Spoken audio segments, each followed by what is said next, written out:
Imagine an island hidden from the world where a tribe lives as if time has stood still for thousands of years.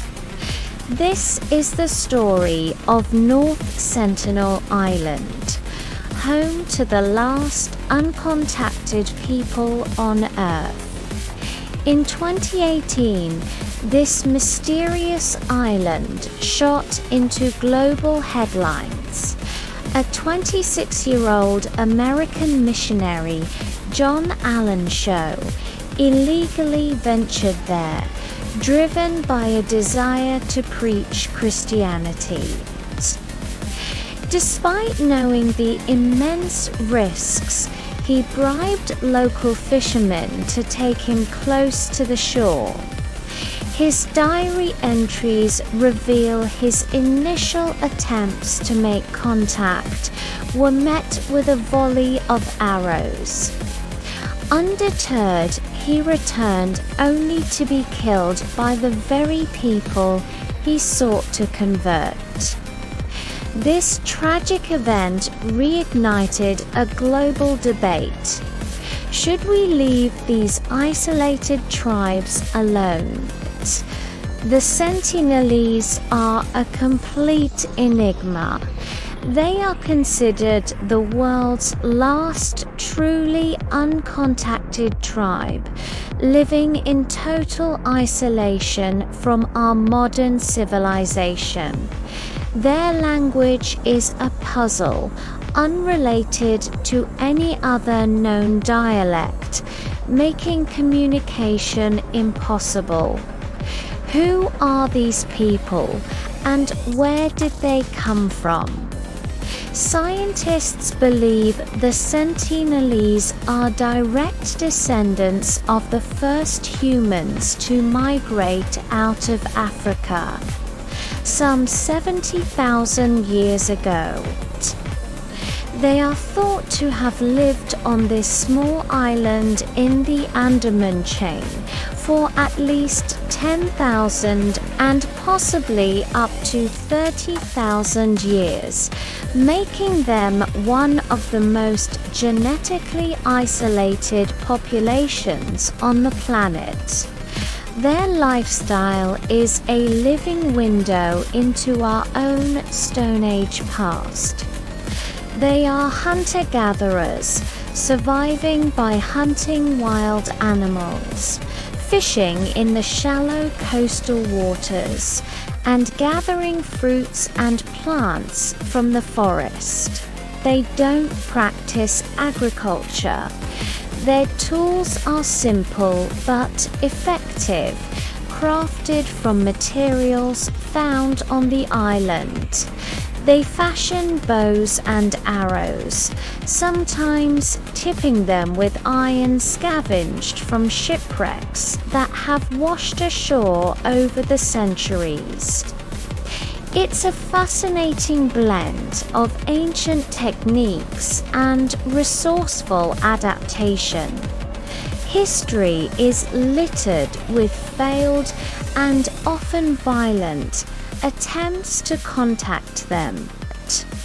The first recorded encounter was in 1867.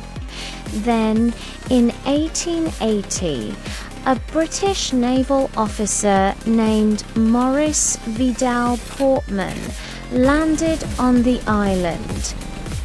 He and his team kidnapped an elderly couple and 4 children, taking them to Port Blair. Tragically, the couple soon fell ill and died, likely from exposure to modern diseases for which they had no immunity. Portman sent the children back to the island with gifts, but this disastrous encounter only deepened the tribe's hostility towards outsiders, creating a legacy of fear and distrust that persists to this day. For over a century, every attempt to approach the island was met with a hail of arrows. The Sentinelese made it clear they wanted to be left alone. But then, in 1991, something extraordinary happened. An Indian anthropologist named Madhumala Chattopadhyay led an expedition that achieved the first ever friendly contact. Instead of approaching with force or authority, her team offered coconuts, floating them towards the islanders from their boat. For the first time, the Sentinelese lowered their bows and waded into the water to accept the gifts.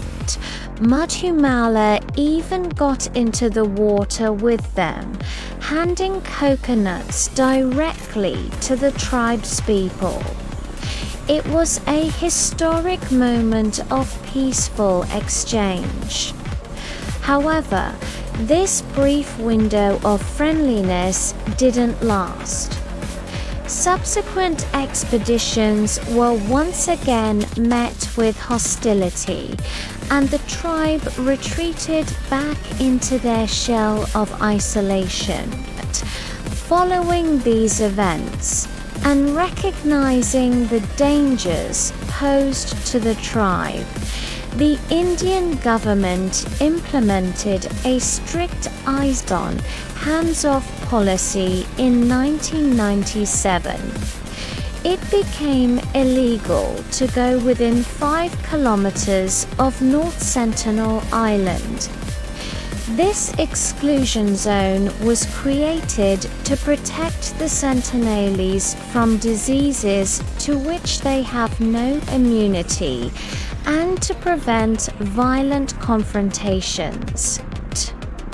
The tragic fate of 2 fishermen who strayed too close in 2006 and were killed by the tribe served as a grim reminder of why this policy is so crucial. Their resilience is nothing short of incredible. In 2004, a massive tsunami devastated the Indian Ocean.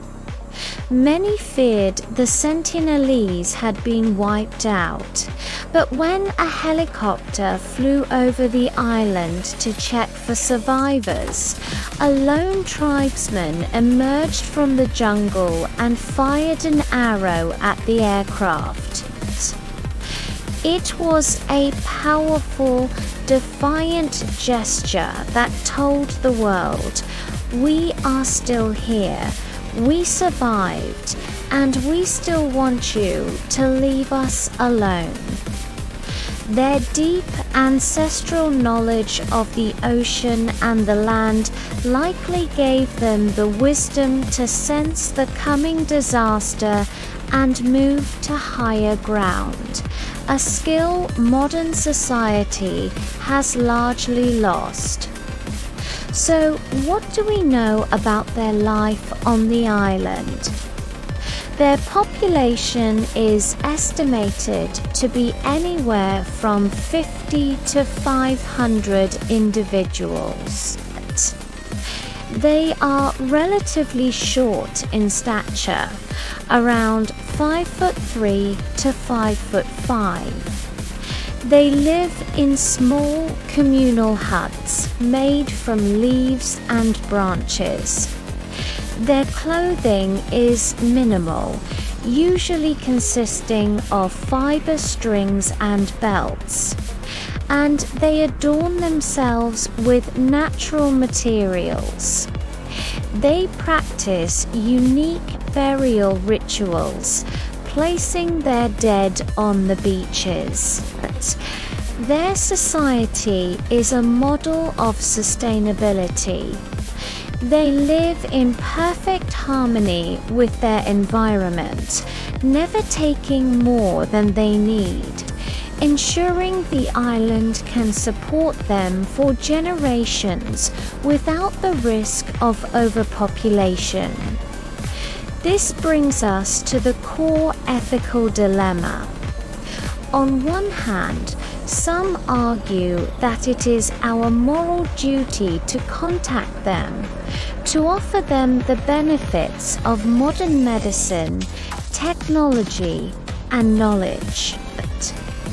But on the other hand, many, including commentators like Dhruv Rathi, strongly advocate for leaving them completely undisturbed. Contact could be catastrophic, as history has shown with other indigenous tribes. Exposure to common diseases like the flu or measles could wipe out their entire population within weeks. Furthermore, forcing our way of life upon them would inevitably destroy their unique culture, their language, and their millennial traditions.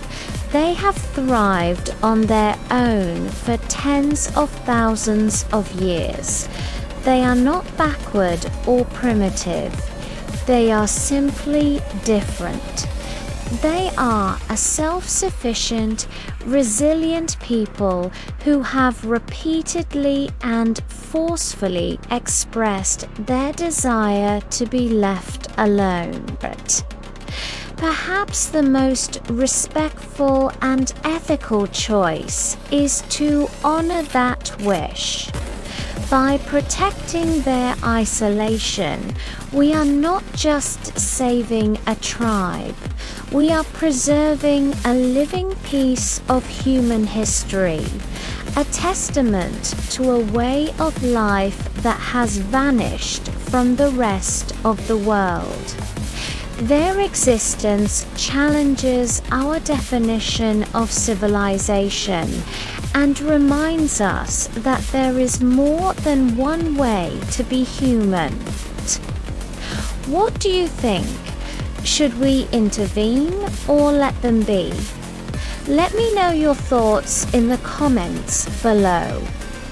Thanks for watching, and if you found this journey into one of the world's greatest mysteries interesting, please hit that like button and subscribe for more stories from the uncharted corners of our planet. See you next time.